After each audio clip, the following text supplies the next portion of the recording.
আমি আপনার বিরুদ্ধে কত চক্রান্ত করেছি, আপনাকে ছোট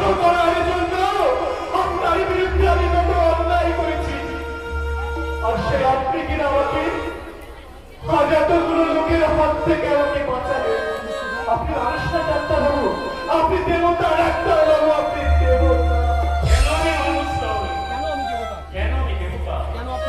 কেন আপনার একটা রক্ত মাংসের মানুষকে দেবতা বলতে চান? দেবতা বলতে চান? যান যান, যান যান, এখান থেকে পালিয়ে যান। এখান থেকে পালিয়ে আর যান। যাওয়ার সময় আর যাওয়ার সময় সব নতুন করে জেগে ওঠা এইসব নতুন করে জেগে ওঠা মানুষদের কাছ থেকে মানুষগুলোর কাছ থেকে লজ্জা নিয়ে যান। আপনি লজ্জা নিয়ে যান। সরল ঘোষালের হয়ে সরল ঘোষালের হয়ে আমি আপনাদের কাছে আমি আপনাদের কাছে হাত জোর করে ক্ষমা চাইছি। আপনারা ওকে ক্ষমা করুন। কিন্তু ডাক্তারবাবু, কিন্তু ডাক্তারবাবু, তুমি তো কত লোককে কত কি দিলে, তুমি তো কত লোককে কথা কিছু দিয়েছো, আমাকে তো কিছু দিলে ওই না। আমাকে তো কিছু দিলে না।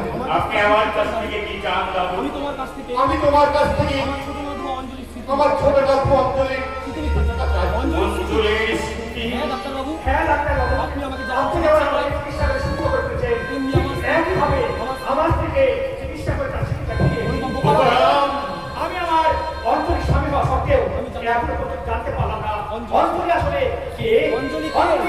অঞ্জলি কে? অঞ্জলি আসলে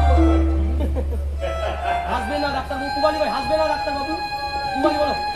হাসবে না ডাক্তারবাবু, হাসবে না। আমরাও জানতে চাই আমরাও জানতে চাই অঞ্জলির আসল পরিচয় কি। অঞ্জলি আসল পরিচয় কি। জানাবো জানাবো, নিশ্চয়ই সেই জানাবো। শুভ দিনের জন্য আমি তো সেই শুভ দিনটার জন্য অপেক্ষা করছিলাম। শুধুমাত্র আপনাদের ভয়ে শুধু আপনাদের ভয়ে, এই সমাজের ভয়ে, লোকলজ্জা লোক লজ্জা এবং পরিহাসের এবং ভয়ে পরিহাসের সে ভয়ে কথা এতদিন সে কথা এতদিন আমি কাউকে কাউকে বলতে সকলে পারিনি। ডাক্তারবাবু যথাসাধ্য চেষ্টা করে ওই নববধ করতে, অঞ্জলি স্মৃতি ফিরিয়ে আনবো। অঞ্জলির স্মৃতি আমি ফিরিয়ে আনবো। তাই আমাকে ভাবতে তাই আপনারা আমাকে ভাবতে মাত্র একটা রাত সময় দিন। শুধুমাত্র একটা রাত সময়। একটা রাত আমাকে সময় দিন। শুধুমাত্র একটা রাত। শুধুমাত্র একটা রাত। সকলে মাত্র একটা রাত।